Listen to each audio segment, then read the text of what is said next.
ನಮಸ್ತೆ ಸ್ನೇಹಿತರೆ, welcome to my YouTube channel.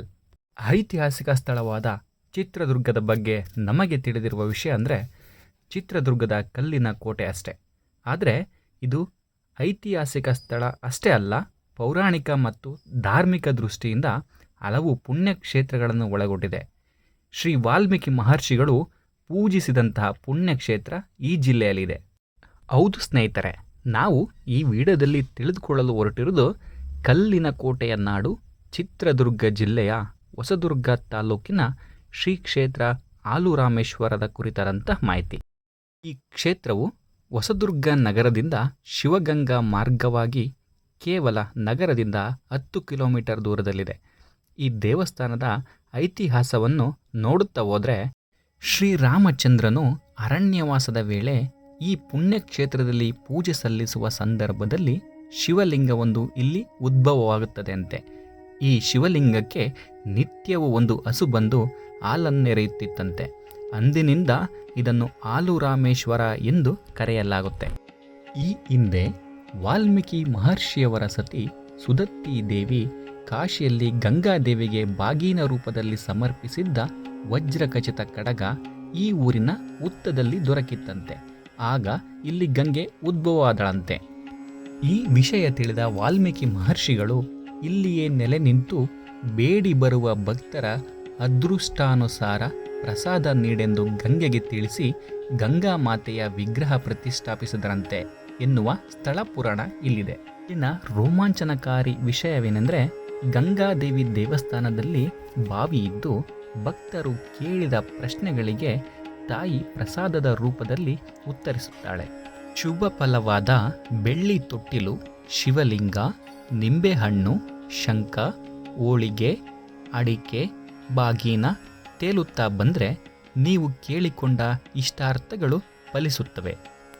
ಶುಭ ಫಲವಾದ ತೆಂಗಿನ ಚಿಪ್ಪು, ಒಡೆದ ಬಳೆ, ಬಾಳೆಹಣ್ಣಿನ ಸಿಪ್ಪೆ, ಇದ್ದಿಲು, ಮಣ್ಣಿನ ಧೂಳು ತೇಲಿ ಬಂದರೆ ಅಂದುಕೊಂಡ ಕಾರ್ಯವು ಸಿದ್ಧಿಸುವುದಿಲ್ಲ ಎಂದು ಹೇಳಲಾಗುತ್ತದೆ. ಈ ವಿಸ್ಮಯವನ್ನು ನೋಡಲು ನಾನಾ ಕಡೆಯಿಂದ ಭಕ್ತರು ಇಲ್ಲಿಗೆ ಬರುತ್ತಾರೆ. ಇದು ಈ ಸ್ಥಳದ ವಿಶೇಷತೆಯಾಗಿದೆ ಸ್ನೇಹಿತರೆ. ರಾಮೇಶ್ವರ ಸ್ವಾಮಿ ಉದ್ಭವಮೂರ್ತಿ.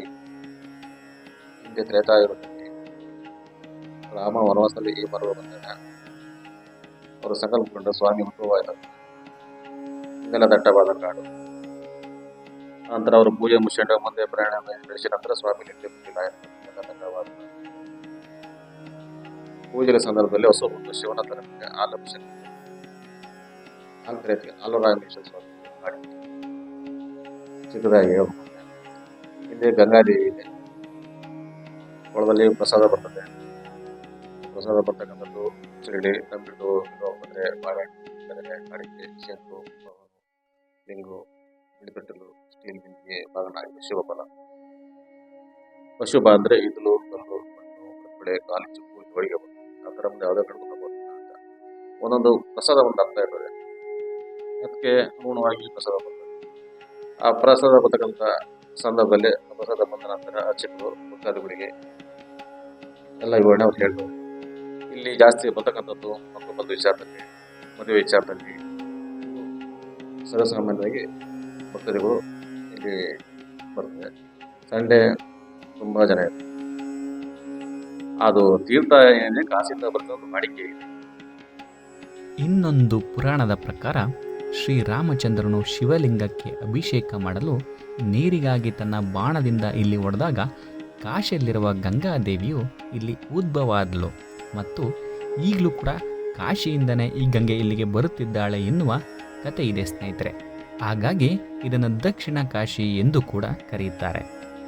ಈಶ್ವರ ಗುಡಿ ಇದೆಯಲ್ವಾ, ಆ ಸ್ವಾಮಿಗೆ ಪ್ರತಿಷ್ಠಾಪನೆ ಮಾಡಿದಾಗ ಈ ಸ್ಥಳಕ್ಕೆ ಬಂದು ಭೂಮಿ ಬಾಣ ಹೊಡೆಯ ರಾಮರು ಬಾಣ ಹೊಡೆದ ನಂತರ ಕಾಶಿಯಿಂದ ಗಂಗಾ ತಾಯಿ ಉದ್ಭವ ಆಯ್ತು ಅಂತ ಹೇಳ್ತಾರೆ. ಆ ಜಲ ತಂದು ಸ್ವಾಮಿ ಪೂಜೆ ಪುನಸ್ಕಾರ ಮಾಡ್ಕೊಂಡು ಅವರು ರಾಮರು ಮುಂದಕ್ಕೆ ಬಂದರು. ಶ್ರೀರಾಮ ವನವಾಸ ಹೋದ ನಂತರ ಸ್ವಾಮಿ ಪೂಜೆ ನೀರು ಬೇಕಾದಾಗ ಇಲ್ಲೆಲ್ಲೋ ನೀರು ಸಿಗಲಿಲ್ಲ. ನಿತ್ಯ ಒಂದು ಹಸು ಬಂದ್ಬಿಟ್ಟು ತನ್ನಷ್ಟು ಕಾನೇ ಲಿಂಗಕ್ಕೆ ಒಂದು ಹಾಲು ಕರೆಯೋದಕ್ಕೋಸ್ಕರ ಹಾಲು ಅಂತ ಹೆಸರಿದ್ದಾರೆ. ರಾಮರ ಕೈಯಿಂದ ಪೂಜೆ ರಾಮನ ಹೆಸರಿಟ್ಟು, ಈಶ್ವರನ ಈಶ್ವರನ ಹೆಸರಿಟ್ಟು, 3 ಸೇರಿಸಿ ಆಲುರಾಮ ಈಶ್ವರ ಆಲುರಾಮೇಶ್ವರ ಅಂತ ಕರೆದಿದ್ದಾರೆ. ಇದು ಮುಂಚೆ ಕೊಳ ಇರಲಿಲ್ಲಂತೆ.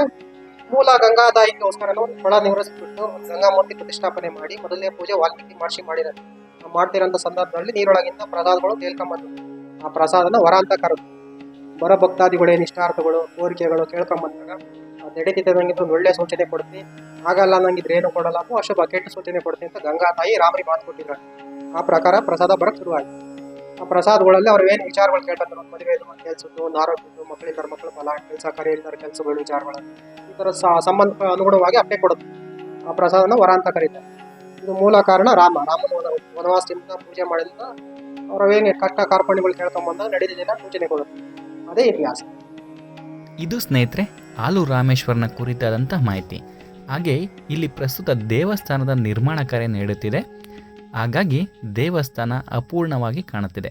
ಕೆಲವೇ ದಿನಗಳಲ್ಲಿ ಭವ್ಯವಾದ ದೇವಸ್ಥಾನ ಮತ್ತು ಸುಂದರವಾದ ಪ್ರಕೃತಿಯನ್ನು ನೀವಿಲ್ಲಿ ಕಾಣಬಹುದು.